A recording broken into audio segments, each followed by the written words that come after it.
Everyone, अस्सलाम वालेकुम, नमस्ते, सत श्री अकाल एंड जय श्री राम। कैसे हैं आप लोग? आई होप आप लोग ठीक होंगे और मैं भी बिल्कुल ठीक हूँ, एकदम बढ़िया।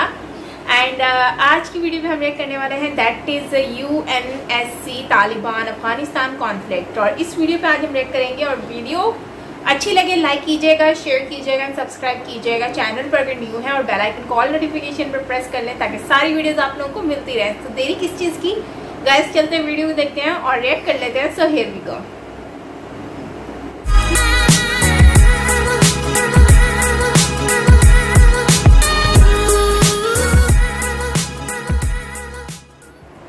जय हिंद। देखिए, भारत को जब से यूएन सिक्योरिटी काउंसिल की अध्यक्षता मिली है, वो क्या क्या स्टेप आगे बढ़ा है और सेंट्रल एशिया में पीस को लेके क्या आगे इम्प्रूवमेंट हुआ है, इसको हम समझते हैं। ये इंटरनेशनल रिलेशन में एक बहुत इंपॉर्टेंट रोल करेगा। देखिए, यूएन जो होता है, यूनाइटेड नेशन ऑर्गेनाइजेशन, जब प्रथम विश्व युद्ध खत्म हुआ था तो रोकने के लिए बनाया गया था लीग ऑफ नेशन। उसने कहा था कि हम द्वितीय विश्व युद्ध नहीं होने दें। और जब द्वितीय विश्व युद्ध हो गया तो लीग ऑफ नेशन खत्म हो गया। तो लीग ऑफ नेशन के बाद अब बना यूनाइटेड नेशन ऑर्गेनाइजेशन UNO। इसका कहना है कि हम थर्ड वर्ल्ड वॉर नहीं होने दें। जिस दिन थर्ड वर्ल्ड वॉर हुआ, UNO भी खत्म ही हो जाएगा। तो UNO के टोटल 6 अंग होते हैं। ये क्वेश्चन हमेशा एग्जाम में पूछता है, 6 अंग होते हैं। UNO पे चर्चा कभी और करेंगे, अभी मेन सिक्योरिटी काउंसिल को देखते हैं। UNO में 193 सदस्य में से सबसे जो नवीनतम सदस्य है वो दक्षिणी सूडान है। UNO का जो सबसे बड़ा अंग होता है वो जनरल असेंबली होता है। इसमें टोटल सदस्य जाते हैं मीटिंग में भाग लेने। सितंबर महीने में इसकी मीटिंग होती है। मोदी जी भी जाते हैं, हर देश के राष्ट्राध्यक्ष इसमें जाते हैं। इसे पूरे विश्व का लघु संसद, छोटा संसद कहा जाता है। जबकि सबसे मेन जो सबसे बड़ा पावरफुल अंग होता है इसका, वो होता है सिक्योरिटी काउंसिल। इसे दुनिया का पुलिसमैन के नाम से भी जाना जाता है। तो UN की ये बिल्डिंग है, ये सारी मीटिंग्स वगैरह इसी हॉल में होती है। बाकी इसके जो ऑफिसर्स वगैरह, जो बाकी प्लानिंग फाइलें वगैरह रहती है, सब में बिल्डिंग में होती है। अब इसमें UN सिक्योरिटी काउंसिल को थोड़ा सा समझते हैं। UN सिक्योरिटी काउंसिल जो है, इस सिक्योरिटी काउंसिल में, इसे शॉर्टकट में UNSC कहते हैं, UN सिक्योरिटी काउंसिल। इसमें टोटल 15 मेंबर होते हैं। 10 जो होते हैं टेम्पररी होते हैं, अस्थायी, और 5 जो होते हैं अस्थायी होते हैं, यानी परमानेंट होते हैं। जो 10 टेम्पररी होते हैं उनका कार्यकाल जो होता है वो केवल 2 साल का होता है। 10 साल पहले भारत भी था, अभी भारत भी इसका सदस्य है 2 साल के लिए, 2021-2022। उसके बाद फिर किसी और को मिल जाएगा। जो परमानेंट सदस्य होते हैं उनकी सदस्यता खत्म ही नहीं होती। जब तक UNO रहेगा तब तक वो रहेंगे। इसमें 5 देश आते हैं, अमेरिका, ब्रिटेन, फ्रांस, रूस और चाइना। भारत इसमें नहीं आता है। हालांकि ये सदस्यता भारत को दी जा रही थी, किंतु भारत से उस समय आज़ादी के बाद बहुत ही ज़्यादा पैसे की डिमांड थी, क्योंकि UN का खर्च उठाना पड़ता है। तो भारत को UN का खर्च नहीं उठाने की क्षमता नहीं थी। उसने, नेहरू ने क्या किया, कहा चाइना को ऑफर कर दिया। ये उनकी सबसे बड़ी भूल साबित हुई। तो हम लोग अस्थायी, जो अस्थायी वालों को कोई खास पावर नहीं मिला होता है। अस्थायी सदस्य जो होते हैं, उन अस्थायी सदस्यों के पास एक विशेष पावर होता है। विशेष पावर को कहते हैं वीटो पावर। वो चाहेंगे तो किसी भी प्रस्ताव को रोक सकते हैं। पूरी दुनिया राजी हो, लेकिन किसी 5 में से कोई एक कह देगा नहीं, यानी वीटो, तो वो प्रस्ताव रद्द कर दिया जाता है। तो वीटो का पावर बहुत ज़्यादा है। वीटो उन्हीं को मिलता है जो परमानेंट मेंबर होते हैं। अब हम लोग परमानेंट मेंबर नहीं है। अब हम लोग को क्या करना पड़ता है, जाके वहाँ पे अप्लाई करना पड़ेगा, हमें परमानेंट मेंबर चाहिए।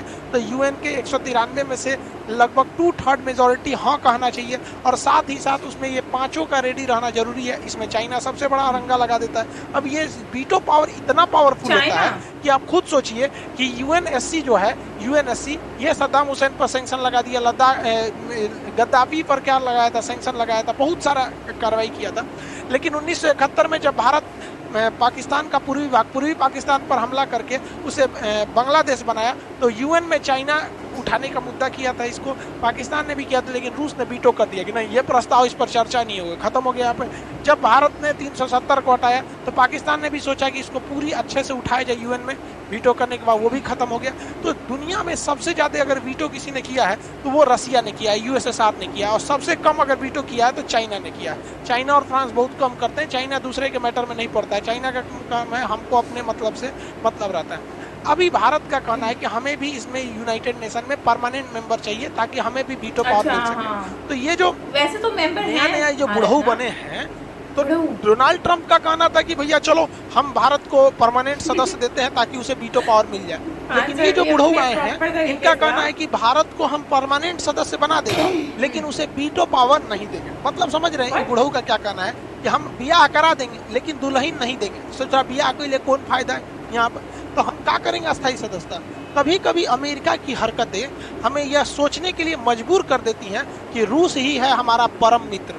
खैर हमें ये भी प्रस्ताव नहीं ठुकराना चाहिए, क्योंकि अगर हमारे पास परमानेंट सदस्य हो जाएंगे, वीटो पावर नहीं मिलेगा, तो कम से कम परमानेंट सदस्य होने के नाते हर मीटिंग में हम हमेशा बैठेंगे। तो ऐसा थोड़ी है कि 2 साल के लिए बैठेंगे उसके बाद नहीं बैठेंगे, हमेशा बैठेंगे, प्रभाव रहेगा, फिर धीरे धीरे कर लेंगे। क्योंकि हमारे पास देखिए वीटो हम लोग ले लेंगे, पहले एक बार परमानेंट हो जाए, क्योंकि हमारे पास इसका अच्छा खासा एक्सपीरियंस है।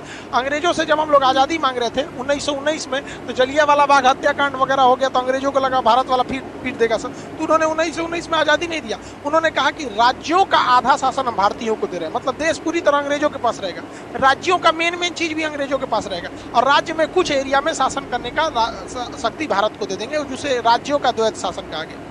बाद में भारत ने 1935 में जो अधिनियम आया, भारतीयों का दबाव बना, कहा कि हम पूरा राज्य हमारे कंट्रोल में रहेगा और देश का भी आधा हिस्सा हम ही कंट्रोल करेंगे।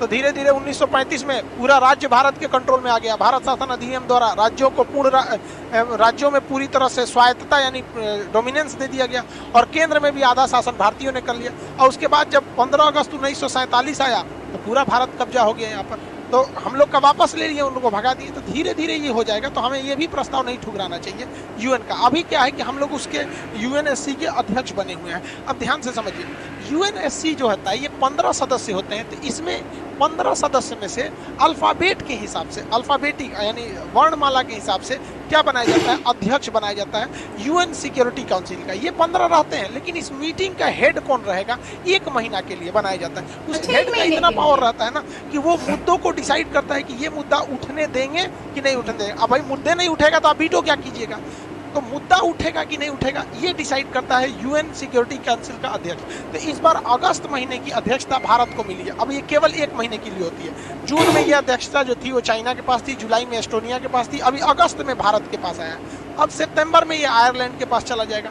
अब इस अध्यक्षता का कितना बड़ा फायदा होता है ऐसे ही समझिए, जब 2019 में भारत ने 370 को हटाया था, तो पाकिस्तान यूएन में चला गया सिक्योरिटी काउंसिल में। अब चूंकि डिक्सन आयोग और सिक्योरिटी काउंसिल के पास ही मामला अधीन है, अब उस पर कुछ विचार होता, हो सकता है यूएन ऑर्डर कर देता कि आप 370 नहीं हटा सकते, या कुछ भी हो सकता था, always ready for worst condition. तो ये भैया आप किसके पास जाइएगा, इन 15 में से आपको सबसे पहले अध्यक्ष के पास जाना पड़ेगा, जो 1 महीने के लिए प्रेसिडेंट बनता है, जो चीफ बनता है उसका, कि भैया ये मुद्दा उठाइए तब चर्चा करेंगे। पोलैंड ने कहा भाग ससुरा, हमको नहीं पता कश्मीर का मैटर, तुम लोग हटाओ। मुद्दे नहीं उठने दिया, पाकिस्तान खिसिया नहीं, बिल्ली खंबा नोचे। अब भारत के लिए समझिए क्या है कि भारत अगस्त 2020 में अभी 21 अभी तो अध्यक्ष है, फिर हम लोग को अध्यक्षता मिलने वाला है दिसंबर 2022 में, यानी अधूरा काम अभी निपटा देते हैं। अभी देखते हैं क्या क्या काम हुआ है, और एक काम आगे निपटा देंगे। अब सोचिए हम लोग टेम्पोररी 1 महीना के लिए हो रहे हैं, तो कितना पावर है, जिसके पास वीटो पावर परमानेंट होगा उसके पास कितना पावर रहता होगा। हालांकि इसी साथ ही हम लोग 1 महीना के लिए यहाँ अध्यक्ष भी हैं और अस्थायी सदस्य भी हैं हम, क्योंकि ये जो होता है अस्थायी सदस्य, इसकी सदस्यता 2 साल के लिए होती है। तो इसी साल हम लोग बने हैं 2021 से 22, 2 साल तक हम लोग रहेंगे। तो अभी हम लोग तो इसमें अस्थायी सदस्य भी रहने वाले हैं, तो ये हम लोग के लिए फायदेमंद है। हम लोग को परमानेंट सदस्यता के साथ साथ वीटो रहना जरूरी है, ताकि देश हम लोग का इंटरनेशनल लेवल पर एक मजबूत स्थिति में आ सके। जैसे भारत को 1 महीना के लिए सदस्यता मिली, अफगानिस्तान के मैटर को लेकर चाइना और पाकिस्तान एग्रेसिव हो रहे हैं, क्योंकि वो भारत को घेरना चाहते हैं। तो यूएन में भारत सरकार ने क्या किया, मुद्दा उठा दिया कि अफगानिस्तान का मामला, अफगानिस्तान का जैसे मामला उठाया, तो भारत अध्यक्ष है, खुल के बोल नहीं सकता है, क्योंकि अध्यक्ष को सबको लेके चलना पड़ता है। तो बाकी कसर पूरा कर दिया अशरफ गनी ने। तो भारत ने एक प्रस्ताव पारित करा लिया और सारे देशों से ये राजी करा लिया वहाँ पर यूएन सिक्योरिटी काउंसिल में कि अगर तालिबान कब्जा भी कर लेता है अफगानिस्तान में, तो उसे कोई देश मान्यता नहीं देगा।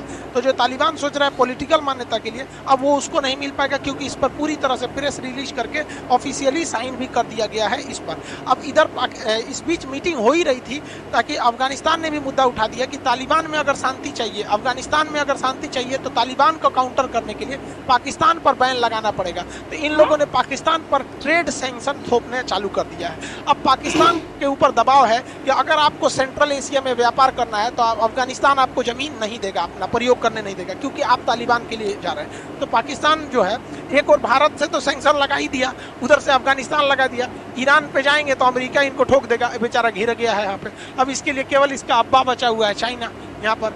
तालिबान वालों के लिए कोई विकास मायने नहीं रखता है, कोई इनके लिए संविधान मायने नहीं रखता है। ये जिंदा रहने कोई विकास समझते हैं। इन्हें क्या लगता है, एक बंदूक है, राइफल है, किसी को मार देंगे, हम सबको हरा देंगे। अरे यार, नंगा से पूरी दुनिया डरती है। रीजन क्या है? ना तुमको कोई पेटेंट कराना है, ना तुम्हें स्कूल बनाना है, ना तुम्हारा कोई अंतरिक्ष प्रोग्राम चल रहा है, ना तुम्हें कोरोना की वैक्सीन बनानी है, कुछ करना नहीं है। बस एक जगह मट्टी का घर रहेगा, पत्थर रखोगे, बंदूक लेके भाजोगे, हाँ हमारा डेवलप है, हमने अमेरिका को हरा दिया, हमने इसको हरा दिया। रे बैल कहीं का, कोई लड़ेगा कह लिए तुमसे? कोई मतलब है तुमको लड़ने का? कोई मतलब नहीं है। वहाँ दूसरे धर्म के लोगों को जीने मत दो। बताइए, वहाँ थाला साहिब गुरुद्वारा था। ये गुरुद्वारा की इतनी पुरानी खासियत थी कि इसमें खुद गुरु नानक जी देव जी ने वहाँ अपने पैरों को रखा था, मतलब वहाँ गए थे। वहाँ से इन लोगों ने झंडा जो होता है, निशान साहिब, तो सिख धर्म में एक्चुअली क्या होता है, हर पवित्र चीज के आगे साहिब लगाए जाते हैं। इवन हम लोग पटना में रहते हैं, तो यहाँ 10वें गुरु जी का जन्मस्थली है, तो वहाँ पटना के उस एरिया को पटना साहिब कहा जाता है। तो ये उनके हिसाब से, तो ये जो निशान लगाते हैं ना, निशान साहिब, इसको हटा दिया। और तालिबान ने कहा हमने नहीं हटाया। अरे इससे तू नहीं चोट्टा कहीं का, तुमने नहीं हटाया तो कौन हटाएगा? वहाँ मतलब ये सब किसी, अब बताइए, वहाँ एक महिला कपड़े थोड़े से टाइट फिटिंग थे तो उसको गोली मार दिया। दुकान पे महिलाएं काम नहीं कर सकती हैं और ये लोग ससुरदीन बाद गोलियां चलाएंगे। लोग अफगानिस्तान की स्थिति को ये बर्बाद कर देंगे। अब देखिए, OIC इस्लामिक ऑर्गेनाइजेशन कंट्री 57 देश है, इनका कहना है कि मुसलमानों की भलाई के लिए काम कर रहे हैं। अब जरा सोचिए कि क्या तालिबान आ जाएगा तो वहाँ डेवलप होगा, इंडस्ट्री जाएंगे, डेवलपमेंट होगा, GDP बढ़ेगी? कुछ नहीं होगा। ये लोग उल्टा सीधा नियम लगाएंगे, लेकिन ये लोग चुप हैं। इन लोगों को कब बोलना रहता है? केवल फिलिस्तीन के मैटर में, और कोई तो इनको दिखता भी नहीं है यहाँ पर मैटर। यहाँ अब देखिए, ये तालिबान वाले क्या करेंगे, सब हम लोग के ऊपर अटैक करेंगे। सब इंडिया के जितना पैसे इन्वेस्ट किया है उस पर अटैक करेंगे। हम लोग का क्या जाता है अफगानिस्तान में? अफगानिस्तान में हम लोगों ने सलमा डैम बनाया। अब ये सलमा डैम हरी नदी पर है, याद रखिएगा, ये करंट अफेयर में क्वेश्चन बन जाएगा। इंडिया ने बनाया। इस डैम को बनाने में 290 बिलियन डॉलर का खर्चा, मिलियन डॉलर का खर्चा आया था। 2016 में इसे बनाया गया। अब तालिबान इस डैम पर हमला करना चाहता है। उस घोंचू को ये नहीं पता है कि इस डैम पर अगर हमला करेगा, ये डैम वहाँ टूटेगा तो क्या हाल होगा।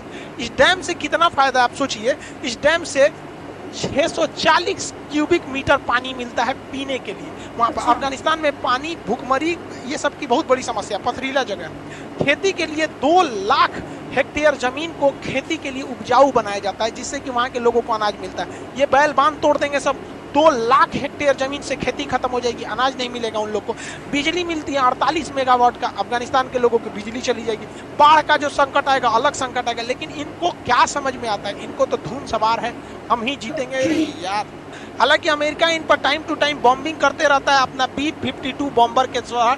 ये एक्चुअली ये बहुत बड़ा बॉम्बर होता है, इसमें बमों की कोई कमी नहीं होती है। और अफगानिस्तान वालों के पास जो है वो एयरफोर्स है नहीं, रडार है नहीं, खाली ऐसे धुकुर जमीन पे वो मारते हैं सब। रीजन क्या है कि अफगानिस्तान पूरी तरह से पहाड़ है। अब पहाड़ पे आपको आइडिया नहीं है कौन गली किधर जाएगा, कौन नाला किधर आएगा। तो पहाड़ में जहाँ तहाँ खोद के ऐसा उठाते हैं। उन सबको क्या चाहिए? अफगानिस्तान के तालिबान वालों को 3 टाइम खाना चाहिए, बस। उसके जगह उनका सपना कौन सा है? बहुत बड़ा तो है नहीं, वो आएगा उनसे लड़ जाओ यहाँ पर। ये आज भी 12वीं सदी की तरह जी रहे हैं सब वहाँ पर। अब यहाँ पे अमेरिका जो है वो अपना विमान वाहक पोत रोनाल्ड रीगन भी तैनात कर दिया है अरब सागर में। वहाँ से ये उड़ान भरते हैं और पाकिस्तान के ऊपर जाके अफगानिस्तान पर बॉम्बिंग करके चले आते हैं। हालांकि ये हमले का होना जरूरी है, क्योंकि जब ये शुरुआती स्ट्राइक अमेरिका कर देता है तो उसके बाद अफगानिस्तान की एयरफोर्स जो बम्बार्डियर जहाज लेके आती है और तालिबान वालों को धो देती है। हालांकि अफगानिस्तान की फोर्स जो है वो इनको काउंटर करने के लिए सही है, लेकिन एयरफोर्स का अटैक होना जरूरी है। अब अमेरिका जो है ये ससुरा कुछ बोलता है। देखिए ध्यान से, ये बुढ़ऊ को कुछ हो गया है, ये बुढ़ऊ सनक गया है। इस बुढ़ऊ का कहना है कि 31 अगस्त के बाद हम बम्बार्डमेंट भी रोक देंगे। अब ये बम्बार्डमेंट रोक देगा तो अफगानिस्तान सरकार फंस जाएगी। अफगानिस्तान सरकार ने कह दिया है कि एक लॉन्ग टाइम सिविल वॉर के लिए वहाँ के लोग रेडी रहे। सिविल वॉर में सीरिया का क्या हुआ, यमन, लीबिया, इराक क्या हुआ, सब चौपट हुए सब। अब अफगानिस्तान भी चौपट होगा। इन लोग को लगता है कि हम जीत जाएंगे। एक्चुअली ये जीता नहीं है। अमेरिका को लोग कहते हैं कि हार के चला गया। अरे यार एक बात बताओ, मुकेश अंबानी का 10 करोड़ रुपया कहीं गिर जाए तो या आप पॉकेट मार लीजिए तो कहेंगे हाँ मुकेश अंबानी गरीब है। उसके लिए क्या मायने रखता है? कुछ बहुत मायने रहा। अफगानिस्तान को तो चौपट कर गया। अब यहाँ अफगानिस्तान की सेना का खुला कहना है कि भारत हमें एयरफोर्स से मदद करे, क्योंकि अमेरिका अगर बम्बार्डमेंट कर चला जाएगा तो भारत को बम्बार्डमेंट करना जरूरी है, क्योंकि अफगान तालिबान का स्पीड रोकना जरूरी है। हालांकि तालिबान पूरी तरह से कब्जा नहीं कर पाएगा, लेकिन पूरी तरह तालिबान को खत्म भी नहीं किया जा सकता है। अब उस तालिबान वालों ने क्या किया, भारत ने MI-24 हेलीकॉप्टर दिया था, ये अटैक हेलीकॉप्टर। अब अफगानिस्तान की एयरफोर्स इसको अपने बेस पर खड़ा की हुई थी और कहीं गई थी, इसी बीच तालिबान वाले आ गए सब और इस एयरबेस पे कब्जा कर दिया। इसमें एक अटैक हेलीकॉप्टर भी चला गया। हालांकि देखिएगा ये सर्विसिंग में था, इसका रोटर ब्लेड नहीं है। अब इन लोग का क्या मतलब है, क्या पता इस सुझाव में गमछा बांध के उड़ा दे सभी सब डिग्री के वैज्ञानिक। हालांकि उड़ा नहीं पाएगा सर, गिरा देगा सर। तब चाचा उड़ा दीजिएगा, कोई ठीक नहीं है इन सब। लेकिन ये अफगानिस्तान के लिए बहुत सैड है कि आपकी एयरबेस पर आके कब्जा करके हेलीकॉप्टर लेके चले जा रहा है। अब ये देंगे सब नहीं, इसको तो भड़का देंगे सब, लेकिन ये उनके लिए गलत है, अफगानिस्तान वालों के लिए। अब भारत सरकार इसमें क्या करेगी? भारत सरकार डायरेक्ट हमला करेगी नहीं, क्योंकि भारत सरकार को लगता है कि तालिबान से खुला दुश्मनी नहीं ले। अरे यार आप पहचानिए, तालिबान को अगर भारत अपना सर काट के दे देगा ना, तालिबान भारत का नहीं हो सकता है। क्योंकि जिनके ऊपर धर्म का नशा चढ़ जाता है उनको कुछ नहीं दिखता है। ना उनको सलमा डैम दिखेगा भारत ने बनाया, ना उनको हाईवे दिखेगा जो भारत ने गारलैंड हाईवे से कनेक्टिविटी के लिए जो बनाया था जरांज से लेकर, ना उन्हें बिजली घर दिखेगा, ना सड़क दिखेगा, ना संसद भवन दिखेगा, ना मेडिकल, कुछ भी नहीं दिखेगा उनको बस ये दिखेगा भारत है, भगाओ इसको, पाकिस्तान हमारा मदद कर रहा है, जबकि वो कुछ कर रहा है। तो भारत सरकार को इसमें खुलकर आना चाहिए, कुछ नहीं करना है। हमारा डबल सीट का, भारत में जितने भी जहाज है ना डबल सीट के हैं, और जितने पुराने बम्बर जहाज हैं, अब देखिए बम्बर जहाज ही यहाँ काम आ सकते हैं। अब सुखोई ये मिग जहाज है, मिग जहाज स्ट्राइकर जहाज है, हवा में मारता है, मल्टी रोल हो जाता है। ये आपका मिग 21, हालांकि ये भी पुराना है, लेकिन ये हवा से हवा में मार करने की, बम्बर इसमें बम रखने की जगह नहीं होती, मिसाइल रखने की जगह। राफेल ये मल्टी रोल है, थोड़ा थोड़ा बम भी रखता है और हवा से हवा में मारने के लिए ये सब है सब। हमारे पास ड्रॉपिंग बॉम्बिंग के लिए जगुआर है। अब जगुआर पुराना हो गया, भारत सरकार को यूएई से बात करना चाहिए कि यूएई के पास 27 जगुआर हैं जो उसे रिटायर कर चुका है। यूएई से वो जहाज ले ले और वो जहाज क्या करे, अफगानिस्तान को गिफ्ट कर दे, और कुछ गिफ्ट करके उनको ट्रेनिंग देने की जरूरत नहीं। भारत के पायलट ही इसमें बैठेंगे, अगवा बैठ जाएगा भारत का पायलट, इसमें 2 पायलट बैठते हैं, अगवा बैठ जाएगा भारत का पायलट, अब पिछवा बैठता है बम गिराने वाला, तो वहाँ अफगानिस्तान वाले को बैठा देना है, कुछ करना नहीं होगा, कद न देखे ललका बटन या टिपते रहना, ठीक है। अब आगे भारत वाला चलाएगा, कहेगा टिप दे, ए चाचा चिप टिपिए, अफगानिस्तान वाला भाई टिपिए, दाएं दाएं गिराते रहो। अफगानिस्तान से लड़ रहे तालिबान के पास एयरफोर्स नहीं है, वो कोई सा भी कोई जहाज उड़ा दीजिए वो नहीं मार के नहीं गिरा पाएंगे सब अफगानिस्तान वाले, मतलब तालिबान वाले।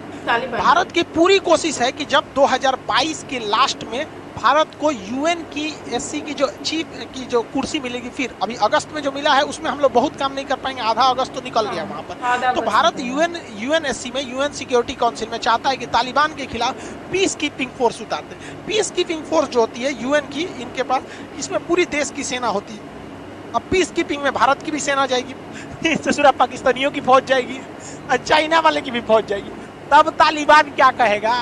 तो भारत की सबसे बड़ी जीत हो जाएगी अगर अफगानिस्तान में उतार दिया जाए यूएन की पीस कीपिंग फोर्स। और भारत की भी चाल यही है, आप यकीन मानिए, 2022 दिसंबर 2022 यानी आज से 1.5 साल बाद यूएन उतरेगा वहां पर। जिस तरह से माली में, सूडान में, युगांडा में, अलग अलग जगह पे यूएन सिक्योरिटी काउंसिल की फौज उतरी है और इसमें सारे देश रहते हैं और इसका चीफ वही रहता है, मतलब कमांडर वही रहता है जिसकी सेना ज्यादा रहती है। भारत उतार देगा जाते, अब पाकिस्तान वाले रे पाकिस्तानी चल चल मार उधर, पाकिस्तान बलूचिस्तान रेजिमेंट मार उधर, अब उन्हीं सबको आगे कर देगा भारत। चल चाइना वाले पहले तुम आगे चल, पाकिस्तान वाला तुम चल, मारेगा तो तालिबान तुम्हारे पे भड़केगा, नहीं मारेगा तो तालिबान साला किसी को नहीं पहचानता है। तो भारत की ये डिप्लोमेटिक जीत होगी अगर वहां पे पीस कीपिंग फोर्स को उतार दिया जाएगा तब। हालांकि चाइना जो है वो पाकिस्तान ये कभी नहीं चाहते हैं ये दोनों कि भारत यहाँ अफगानिस्तान के मैटर में एंट्री करे। इसलिए हम आपको एक वीडियो में बनाए थे कि रूस ने बनाया था एक ट्रोइका। ट्रोइका क्या है भाई? तो ट्रोइका 3 देशों का एक संगठन था जिसमें अमेरिका था, चाइना था और रूस था। लेकिन रूस ने कहा कि भैया इसमें अन्य देशों को भी मिलाना चाहिए, तो ट्रोइका प्लस करके इंडिया, पाकिस्तान और ईरान को भी इनवाइट किया गया। अब क्या है, अमेरिका ने कह दिया कि ईरान नहीं आना चाहिए, तो ईरान विरोध कर दिया। और पाकिस्तान और चाइना कह रहे हैं कि भारत नहीं आना चाहिए। तो भैया रूस जो है ना, चाइना के दबाव में आके रूस ने भारत को ट्रोइका की मीटिंग से बाहर कर दिया। हालांकि ट्रोइका बहुत बड़ा चीज तो संगठन तो है नहीं, एक मीटिंग का नाम था, लेकिन इससे भारत को बाहर करना मतलब चाइना के प्रभाव को दर्शाता है। तो भारत भी चुप थोड़े बैठेगा यहाँ पर। भारत ने समझ गया कि इसमें पाकिस्तान का हाथ है। तो यूएनएससी की जो मीटिंग थी, यूनाइटेड नेशन सिक्योरिटी काउंसिल की मीटिंग में, उसमें भारत के जो त्रिमूर्ति साहब है इन्होंने पाकिस्तान को बाहर कर दिया। अब पाकिस्तान कह रहा है कि एज यूजुअली हमको तो पता ही था कि भारत आ जाएगा तो पाकिस्तान को यही करना पड़ेगा। और पहली बार इतिहास में पहली बार कि यूएन के सिक्योरिटी काउंसिल की अध्यक्षता की कुर्सी पे बैठ के भारत के प्रधानमंत्री ने भाषण दिया। तो मोदी जी ने यहाँ बैठ के देखिए, तो मोदी जी दिख रहे हैं यहाँ पर, मोदी जी बैठ के भाषण दिए। अब इसमें तो सब चीज प्री प्लान रहती है। चाइना ने अपने सबसे छोटे अधिकारी को भेज दिया, कोनो IAS रैंक के, मतलब वहाँ के अधिकारी को, ताकि मोदी जी की बेइज्जती हो सके। अब मोदी जी ठहरे, मोदी से, अरे यार मोदी है, मोदी, उन लोगों को पता नहीं आता है। मोदी मोदी जी ने कहा कि चाइना तू हमारा बेइज्जती करेगा। इन्होंने उठा दिया यूएन में कौन सा मीटिंग में मैरीटाइम बाउंड्री का मुद्दा कि भैया समुद्री व्यापार सुगमता से होने चाहिए, किसी की जहाज को कोई देश न डुबाए। अब इसमें इशारा पर हमला हो गया चाइना पर। अब अफगानिस्तान मुद्दा था सबसे ज्यादा विवादित, दक्षिणी चीन सागर, इसमें चाइना जहाजों को डुबा देता है। अमेरिका कहा कि 1 नंबर बोल रहे हैं मोदी जी।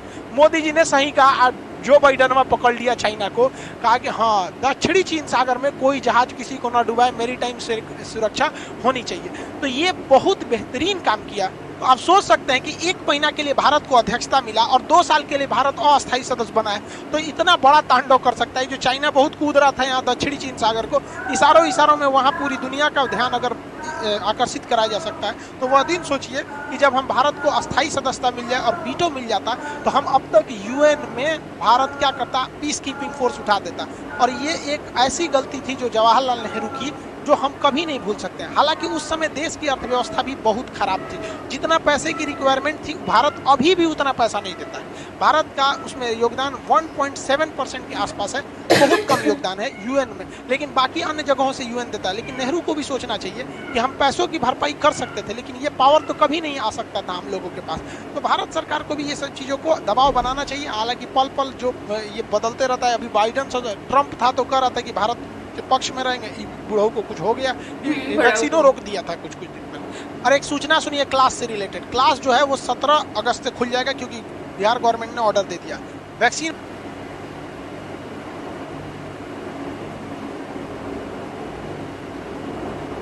सो गाइस, ये वीडियो है जिसमें बात की जा रही है कि अबाउट यूएनएससी जो है वो अफगानिस्तान, बेसिकली ये अफगानिस्तान का इसमें बहुत ज़्यादा दिखाया गया है।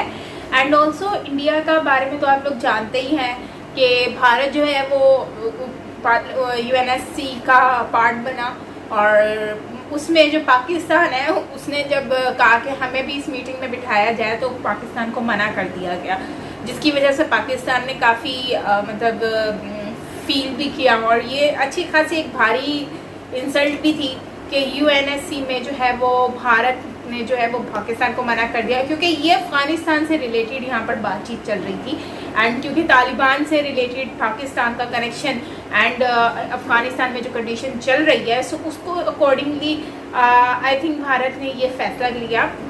और I think that is fine, because Bharat के पास देखो 2 years का टेम्परेरी अभी वो पार्ट बने हैं, अथॉरिटी उनको मिली। लेकिन फिर भी देख लो आप, ये चीज़ को समझने की ज़रूरत है कि भारत के पास इतनी अथॉरिटी है कि भारत जो है वो एक मतलब कि उनके पास इतनी अथॉरिटी आ गई कि वो इतने फैसले ले सकते हैं कि पाकिस्तान को मना कर दिया और भी सारी चीज़ें। सो अगर भारत जो है वो परमानेंट बन जाता है, यूएनएससी का एक पार्ट बन जाता है, परमानेंट पार्ट, सो मुझे लगता है कि फिर इनके पास और ज़्यादा पावर आ जाएगी और फिर ये और बड़े बड़े फैसले ले सकते हैं। क्योंकि अभी इतनी पावर है, तो आने वाले वक्त में कैसी पावर होगी अगर परमानेंट होंगे। सो मुझे लगता है कि भारत आने वाले वक्त में अपने आप को और स्ट्रॉन्ग करने के लिए, यहाँ पर इंटरनेशनल लेवल पर स्ट्रॉन्ग करने के लिए, वो यूएनएससी में हर हाल में परमानेंट बनने की कोशिश करेगा और कर भी रहा होगा यकीनन।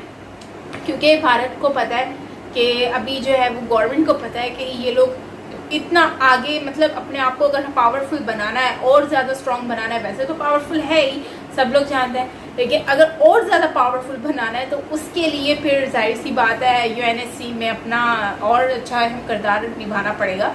और अभी तो है। और बाकी मुझे समझ नहीं आता कि बाइडेन और ये सारे सीन जो हैं, ये इन लोगों को इशू क्या आ रहा है और क्यों ये लोग जो हैं वो भारत से इतना भी खोल खा रहे हैं, और क्यों इन लोगों से जो है वो इस तरह से इश्यूज लेकर आ रहे हैं। और मतलब समझ से बाहर है कि ये कभी वैक्सीन का इशू ले आते हैं, कभी कोई वैक्सीन इश्यूज हाईलाइट कर लेते हैं।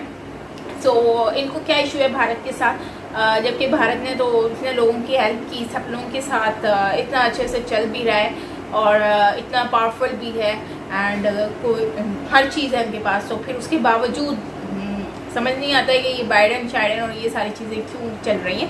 Anyways, come to the video and Afghanistan की बात कर लेते हैं। सो अफगानिस्तान के बारे में बात की जा रही है कि अफ़गानिस्तान ने हेल्प मांगी है भारत से और अफ़गानिस्तान की हेल्प भरपूर भारत कर भी रहा है और आई थिंक करनी भी चाहिए। और मैंने अपनी प्रीवियस वीडियो में भी कहा था कि भारत को जो है वो अपने एक तो अपने मेड इन जो इंडिया जो प्रोडक्ट्स हैं, मतलब ये जो वेपन्स हैं, अगर इसको वो यूज़ करता है, वो गिफ्ट दे देता है उनको, क्या कहते हैं, जैसे वैक्सीन दी थी अफ़गानिस्तान को, अगर इस तरह से वो हेल्प कर देता है तो उससे क्या होगा कि भारत जो है वो एक तो हेल्प करेगा उनकी, ठीक है, और दूसरा इससे क्या होगा कि जब वो एक्सपेरिमेंट भी हो जाएगा एंड सेकंड इन लोगों की मदद भी हो जाएगी और फिर वो लोग ये परचेज़ भी करेंगे भारत से।